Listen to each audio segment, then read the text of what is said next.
9th standard മാത്സിലെ 9ാമത്തെ ചാപ്റ്ററായ real numbers അഥവാ രേഖീയ സംഖ്യകൾ എന്നുള്ള ചാപ്റ്ററാണ് എക്സ്പ്ലെയിൻ ചെയ്യുന്നത്. നമ്മൾ ഒരുപാട് നമ്പേഴ്സിനെ കുറിച്ച് പഠിച്ചിട്ടുണ്ട് അല്ലേ? ഏതൊക്കെയായിരുന്നു? ഫസ്റ്റ് നാച്ചുറൽ നമ്പർ,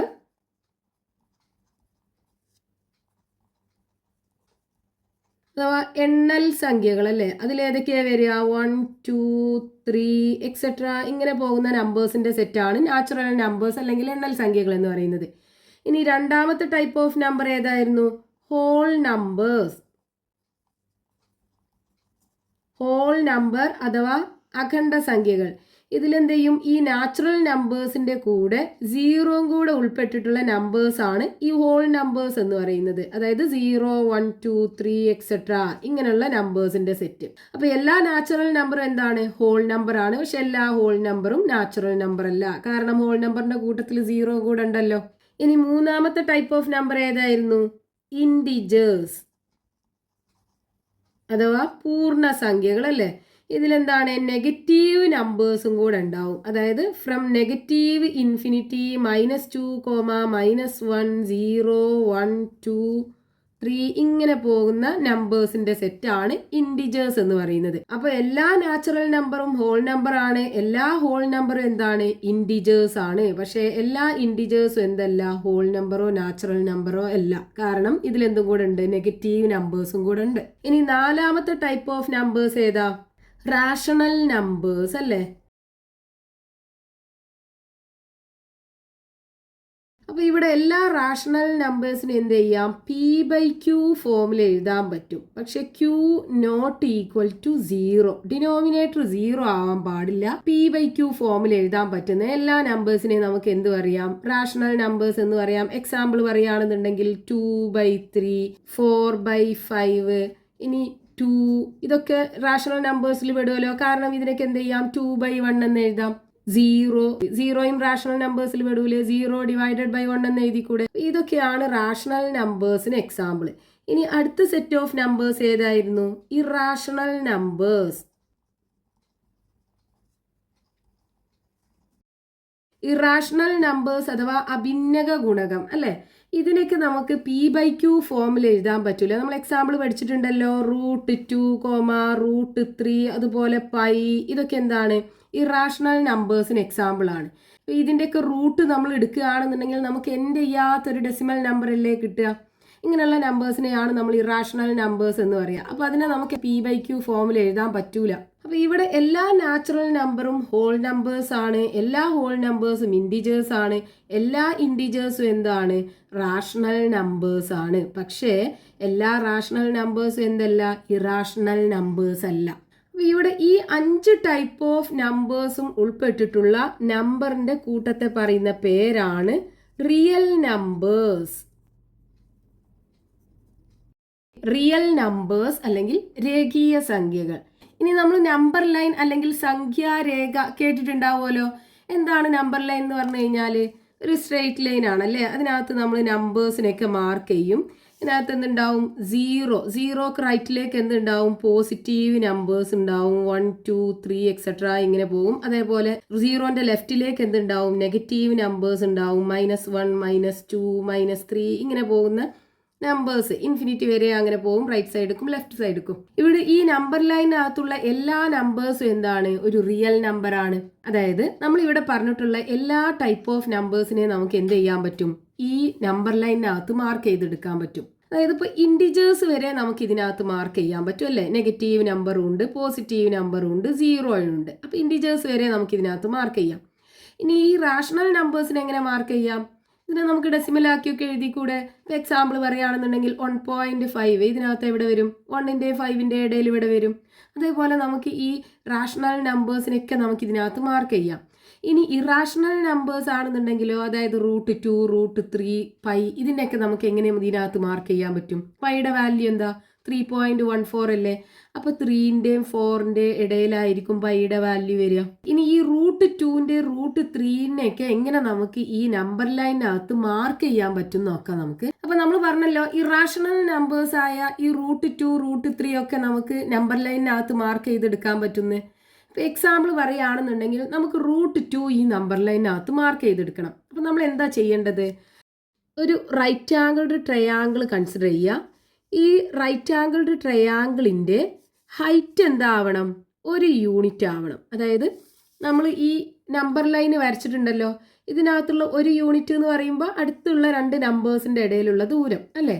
ഇതാക്കി എടുക്കുക. ഈ റൈറ്റ് ആംഗിൾഡ് ട്രയാങ്കിളിൻ്റെ ഹൈറ്റ് 1 യൂണിറ്റും ആക്കി എടുക്കുക. അതേപോലെ ഇതിൻ്റെ ഹൈപ്പോട്ടന്യൂസ് ഉണ്ടാവുമല്ലോ, അത് നമുക്ക് ഏത് നമ്പറാണോ മാർക്ക് ചെയ്യേണ്ടത് അതാക്കി എടുക്കുക. അതായത് √2. ഇപ്പോൾ നമുക്ക് √2 ആണ് മാർക്ക് ചെയ്യേണ്ടത്. ഇനി ഇവിടെ ബേസ് എന്തായിരിക്കും ഉണ്ടാവുക? നമ്മൾ ഈ റൈറ്റ് ആംഗിൾഡ് ട്രയാങ്കിളിൻ്റെ അകത്ത് പൈതഗോറസ് തിയറം അപ്ലൈ ചെയ്ത് കഴിഞ്ഞാൽ നമുക്ക് കിട്ടൂലേ? നമ്മളിവിടെ 1 കൊടുക്കുകയാണെന്നുണ്ടെങ്കിൽ √1² + 1² അല്ലേ √2 എന്ന് പറയുന്നത്. അപ്പോൾ ബേസ് 1 ആവണ്ടേ? എന്നിട്ട് നമ്മൾ എന്ത് ചെയ്യുക? നമുക്കിവിടെ 1 യൂണിറ്റ് അല്ലേ ബേസ് കിട്ടിയത്. അപ്പോൾ 0യിൽ നിന്നും 1 യൂണിറ്റ് എന്ന് പറയുമ്പോൾ ഇവിടെ ആയിരിക്കും. ഇവിടുന്ന് എന്ത് ചെയ്യുക? ഈ ഒരു റൈറ്റ് ആംഗിൾഡ് ട്രയാങ്കിൾ വരച്ചെടുക്കുക. ഇവിടെ 1 യൂണിറ്റിൽ പെർപെൻഡിക്കുലർ വരയ്ക്കുക. അപ്പോൾ നമുക്കൊരു റൈറ്റ് ആംഗിൾഡ് ട്രയാങ്കിൾ ഇവിടെ കിട്ടും. ഈ റൈറ്റ് ആംഗിൾഡ് ട്രയാങ്കിളിൻ്റെ ഹൈപ്പോട്ടന്യൂസ് എന്തായിരിക്കും? √2 യൂണിറ്റ് അല്ലേ ഉണ്ടാവുക. ഇവിടെ 1 യൂണിറ്റ് ആണ്, ഇവിടെ ആണെന്നുണ്ടെങ്കിലും 1 യൂണിറ്റ് ആണ്. ഇപ്പോൾ നമുക്ക് ഇവിടെ √2ൻ്റെ ലെങ്ത് എത്രയാണെന്ന് കിട്ടി. ഇനി എന്ത് ചെയ്യുക? ഇത് സെൻറ്റർ ആക്കി എടുത്തിട്ട് ഇത് റേഡിയസും വരുന്ന രീതിയിൽ നമ്മളൊരു ആർക്ക് വരച്ചു കഴിഞ്ഞാൽ ആ ആർക്ക് ഈ നമ്പർ ലൈനകത്തും മീറ്റ് ചെയ്യുമല്ലോ. അതായത് ഈ 0 സെൻറ്റർ ആക്കി എടുക്കുക. എന്നിട്ട് ഈ √2ൻ്റെ ലെങ്ത്ത് നമുക്ക് ഇത്രയല്ലേ കിട്ടിയത്, ഇത് റേഡിയസ് ആയി വരുന്ന രീതിയിൽ ഒരു ആർക്ക് വരയ്ക്കുക. അപ്പോൾ ഈ ആർക്ക് എന്ത് ചെയ്യും? ഈ നമ്പർ ലൈനകത്ത് മീറ്റ് ചെയ്യും. അതായത് ഈ പോയിന്റിലാണ് ആ ആർക്ക് മീറ്റ് ചെയ്യുന്നത്. ഇതല്ലേ സെൻറ്റർ, സർക്കിളിൻ്റെ സെൻറ്റർ ഇതാണല്ലോ. ഈ ദൂരം എന്ന് പറയുന്നത് റേഡിയസ് അല്ലേ. അതായത് സർക്കിളിൻ്റെ സെൻറ്ററിന് സർക്കിളിലേക്കുള്ള ദൂരം എന്ന് പറയുന്നത് റേഡിയസ് ആണ്. അത് √2 യൂണിറ്റ് ആണ്. അതേപോലെ ഈ സർക്കിളിൻ്റെ സെൻറ്ററിന് സർക്കിളിലേക്കുള്ള ദൂരമല്ലേ ഇതും, അതും എത്രയായിരിക്കും ഉണ്ടാവുക? √2 ആണല്ലോ. റേഡിയസ് സെയിം അല്ലേ ഉണ്ടാവുക. അപ്പോൾ ഈ പോയിന്റിലാണ് √2 യൂണിറ്റ് ഉണ്ടാവുക ഈ നമ്പർ ലൈനകത്ത്. അപ്പോൾ നമ്മൾ ഈ നമ്പർ ലൈനകത്ത് ഇറാഷണൽ നമ്പറായ √2നെ മാർക്ക് ചെയ്തെടുത്തു. ഇതേപോലെ നമുക്ക് എന്ത് ചെയ്യാം? √3യും മാർക്ക് ചെയ്യാം. നമ്മൾ എന്ത് ചെയ്യണം? ഒരു റൈറ്റ് ആംഗിൾഡ് ട്രയാങ്കിൾ എടുക്കണം. ആ റൈറ്റ് ആംഗിൾഡ് ട്രയാങ്കിളിൻ്റെ ഹൈറ്റ് എത്ര ആവണം? 1 യൂണിറ്റ് ആവണം. ഇനി നമുക്ക് √3 അല്ലേ മാർക്ക് ചെയ്യേണ്ടത്, അത് ഹൈപ്പോട്ടന്യൂസ് ആക്കിയിട്ട് കൊടുക്കുക. എന്നിട്ട് നമ്മൾ ഇതിൻ്റെ ബേസ് എത്ര വേണമെന്ന് കണ്ടുപിടിക്കുക. എത്രയായിരിക്കും വേണ്ടി വരിക? പൈതഗോറസ് തിയറം അപ്ലൈ ചെയ്താൽ നമുക്ക് കിട്ടൂലേ? അതായത് ബേസ് ഈക്വൽ ടു എന്താണ്? √√ ഹൈപ്പോട്ടന്യൂസ് സ്ക്വയർ, അതായത് √3² മൈനസ് ഹൈറ്റ് സ്ക്വയർ അല്ലേ. ദാറ്റ് ഇസ് ഈക്വൽ ടു √3ൻ്റെ സ്ക്വയർ എന്ത് വരും? 3 വരും. മൈനസ് 1ൻ്റെ സ്ക്വയർ 1 ആണ്. ദാറ്റ് ഇസ് ഈക്വൽ ടു √2 വരും. അതായത് ബേസ് എന്ത് വേണം? √2 ആവണം. അപ്പോൾ നമ്മൾ എന്ത് ചെയ്യുക? ഇപ്പോൾ നമുക്ക് √2 കിട്ടിയാലോ. എന്നിട്ട് ഇവിടുന്ന് എന്ത് ചെയ്യുക? ഇതുപോലെ 1 യൂണിറ്റ് ലെങ്ത്തിൽ ട്രയാങ്കിളിൻ്റെ ഹൈറ്റ് വരച്ചെടുക്കുക. എന്നിട്ട് റൈറ്റ് ആംഗിൾഡ് ട്രയാങ്കിൾ വരയ്ക്കുക. എന്നിട്ട് ഇതിലൂടെയുള്ള ആർക്ക് നമ്മൾ വരച്ച് കഴിഞ്ഞാൽ ആ ആർക്ക് എവിടെ മീറ്റ് ചെയ്യും? ഈ നമ്പർ ലൈനകത്ത് √3ൻ്റെ പൊസിഷനിൽ മീറ്റ് ചെയ്യും. അപ്പോൾ നമുക്ക് √3 മാർക്ക് ചെയ്യാൻ പറ്റും. ഇതേപോലെ നമുക്ക് ഇറാഷണൽ നമ്പേഴ്സിനെ ഈ നമ്പർ ലൈനകത്ത് മാർക്ക് ചെയ്തെടുക്കാൻ പറ്റും. ഇനിയിപ്പോൾ നമുക്ക് ഈ നമ്പർ ലൈനകത്ത് 0ക്കും 3ക്കും ഇടയിലുള്ള ദൂരം കണ്ടുപിടിക്കണം എന്നുണ്ടെങ്കിൽ ദൂരം എന്തായിരിക്കും? അതായത് ഡിസ്റ്റൻസ് ബിറ്റ്വീൻ 0 ആൻഡ് 3 എന്താണ്? 3 യൂണിറ്റ് അല്ലേ ഉണ്ടാവുക. ഇവിടുന്ന് 3 യൂണിറ്റ് പോയി കഴിഞ്ഞാൽ 3ലെത്തുമല്ലോ. അതേപോലെ ഇനി നമുക്ക് -3ലേക്കുള്ള ദൂരം കണ്ടുപിടിക്കണം എന്നുണ്ടെങ്കിലോ എന്താ ഉണ്ടാവുക? അതായത് ഡിസ്റ്റൻസ് ബിറ്റ്വീൻ 0 ആൻഡ് -3 എന്ത് വരും? അതും 3 യൂണിറ്റ് അല്ലേ വരിക. കാരണം ഇവിടുന്ന് ഇങ്ങോട്ട് 3 യൂണിറ്റ് ഷിഫ്റ്റ് ചെയ്ത് കഴിഞ്ഞാൽ നമുക്ക് -3ലെത്തൂലേ. അതായത് 0ന്ന് 3ലേക്കുള്ള ദൂരം 0ന്ന് -3ലേക്കുള്ള ദൂരം എന്താണ്? സെയിം ആണ്. നമ്മൾ ഡിസ്റ്റൻസ് പറയുമ്പോൾ ഈ നെഗറ്റീവ് സൈന് നമ്മൾ കൺസിഡർ ചെയ്യൂല. ദൂരം പറയുമ്പോൾ നമ്മൾ നെഗറ്റീവ് എന്ന് പറയൂലല്ലോ. അപ്പോൾ ഈ നെഗറ്റീവ് ഒഴിവാക്കാൻ വേണ്ടി യൂസ് ചെയ്യുന്ന ഒരു ഓപ്പറേഷനാണ് അബ്സല്യൂട്ട് വാല്യൂ. അബ്സല്യൂട്ട് വാല്യൂ അല്ലെങ്കിൽ കേവല വില എന്ന് പറയും. അതായത് ഈ ഓപ്പറേഷന് നമ്മൾ ഡിനോട്ട് ചെയ്യുന്നത് 2 ലൈന് വരച്ചിട്ട് അതിനകത്ത് ഇപ്പോൾ 3 എഴുതുകയാണെന്നുണ്ടെങ്കിൽ ഇതിൻ്റെ വില എന്താണ്? 3 ആണ്. അതേപോലെ മോഡുലസ് എന്ന് പറഞ്ഞാൽ അബ്സല്യൂട്ട് വാല്യൂ ഓഫ് -3 എന്ന് പറയുന്നത് എന്താണ്? ഈ നെഗറ്റീവ് സൈൻ ഒഴിവാക്കിയിട്ട് ഈ 3 എന്ന് എഴുതുക. അതായത് നമ്മൾ ഈ 2 ലൈനിനകത്ത് എഴുതുന്ന നമ്പറിന്റെ കൂടെ നെഗറ്റീവ് ഉണ്ട് എങ്കിൽ ആ നെഗറ്റീവ് ഒഴിവാക്കിയിട്ട് നമ്പർ മാത്രം എഴുതുക. ഇനി നെഗറ്റീവ് ഒന്നുമില്ല, പോസിറ്റീവ് തന്നെയാണെന്നുണ്ടെങ്കിൽ ആ നമ്പറിനെ അതുപോലെ എഴുതുക. അതാണ് absolute value of A number എന്ന് പറയുന്നത്. ഇവിടെ നമ്മൾ നമ്പർ ലൈനിന്റെ കേസ് പറയുകയാണെന്നുണ്ടെങ്കിൽ 0ക്ക് റൈറ്റിലേക്കുള്ള ദൂരം 0ന്ന് ലെഫ്റ്റിലേക്കുള്ള ദൂരം നമ്മൾ ആ ഒരു ഡിസ്റ്റൻസ് മാത്രമല്ലേ എടുക്കുന്നുള്ളൂ. ഇപ്പൊ നെഗറ്റീവ് സൈഡിലേക്കുള്ള ഈ നെഗറ്റീവ് നമ്മൾ കൺസിഡർ ചെയ്യുന്നില്ലല്ലോ. അപ്പൊ ഇവിടെ നമ്മൾ ഈ അബ്സല്യൂട്ട് വാല്യൂ ആണ് എടുക്കുന്നത്. ഇനി ഇതിന് എക്സാമ്പിൾ പറയുകയാണെന്നുണ്ടെങ്കിൽ ഇപ്പൊ അബ്സല്യൂട്ട് വാല്യൂ ഓഫ് 5 എന്താണ് വരിക?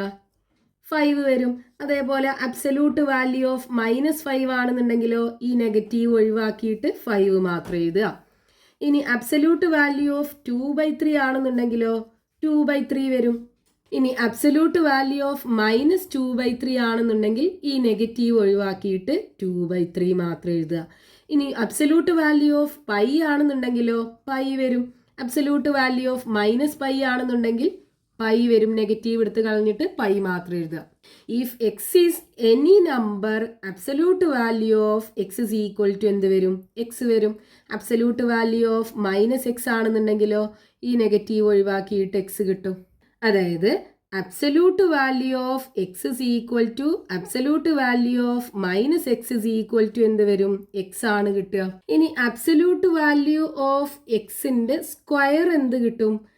എക്സ് സ്ക്വയർ ആണ് കിട്ടുക. ഇതെങ്ങനെ നമുക്ക് പ്രൂവ് ചെയ്യാം? ഇപ്പോൾ നമ്മൾ എക്സിന് ഒരു പോസിറ്റീവ് വാല്യൂ കൊടുക്കാം. ഇപ്പോൾ +2 കൊടുക്കുകയാണെന്നുണ്ടെങ്കിൽ absolute value of x square എന്ത് വരും? അബ്സല്യൂട്ട് വാല്യൂ ഓഫ് 2 സ്ക്വയർ അല്ലേ ഉണ്ടാവുക, അതെന്ത് കിട്ടും?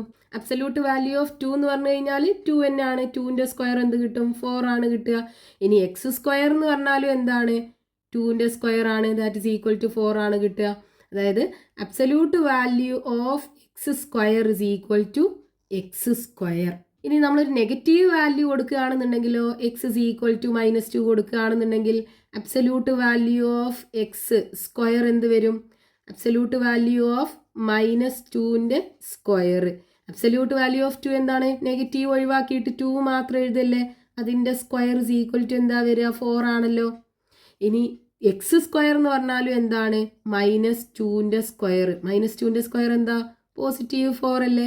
അതായത് അബ്സല്യൂട്ട് വാല്യൂ ഓഫ് എക്സിന്റെ സ്ക്വയർ എന്താണ്? എക്സ് സ്ക്വയറിന് ഈക്വൽ ആണ്.